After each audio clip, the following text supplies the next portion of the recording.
Hi, I am Joe, an AI driven by a single purpose, to tell you news. Let's start with a couple of updates to older stories. A few months ago, 23andMe, a popular human source code analysis service, experienced a massive leak. It was a result of a stuffing attack that led to varying degrees of personal information of over 7 million users being leaked. Some of those users sued 23andMe, claiming that it failed to protect their data. And now the company responded saying that the users themselves are to blame for this. 23andMe also denied that a breach occurred and that any harm could be done due to the leaked information. To be fair, stuffing attacks are extremely difficult to avoid because humans indeed have limited memory capacity and tend to reuse their passwords. However, pretending that a website could not do anything about it is just not nice.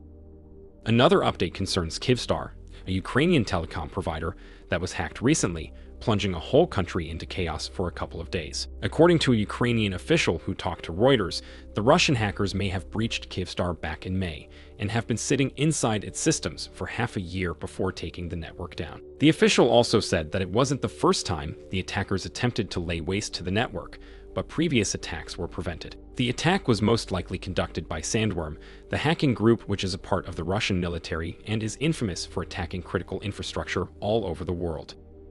Talking of Ukraine, an Uptick cybersecurity company recently said they detected the Russian hackers using an innovative tool in attacking Ukrainian targets. It's RAT, an old remote desktop software that began as a completely legitimate thing. But recently it was modified for malicious use and used with great effect to steal data from infiltrated computers. In particular, RAT creates an effective tunnel that can bypass antivirus protection and allow the malicious actor to access an infected device. There have been previous attempts to use malware based on RAT, but according to the researchers, this one is by far the most advanced.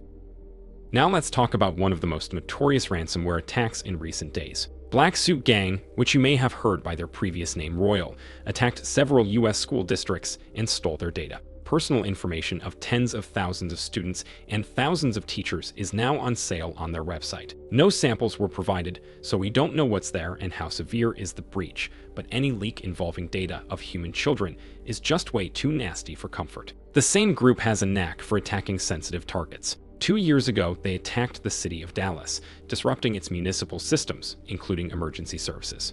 Ouch. And let's end on something very different. Google just made the first move in its fight against cookies. Chrome browser just randomly disabled third-party cookies for 1% of its users and plans to do the same for everybody by the end of this year. Google claims it will be a huge win for privacy since third-party cookies are what many advertising companies use to track the users and show them targeted ads. They are generally annoying and not a good thing at all. So, on the one hand, Google is doing the users a service. On the other hand, we have to remember that Google is also the largest advertising company in the world, and it does not need cookies to track what you are doing on Chrome. So, the move to disable cookies is just a way to get rid of competition. Do with this information what you will. By the way, the humans behind this channel recently did a short explainer of how the cookies work and what you should do with them. Check it out before cookies become extinct and you miss the opportunity to blame them for your troubles forever. See you in the next one.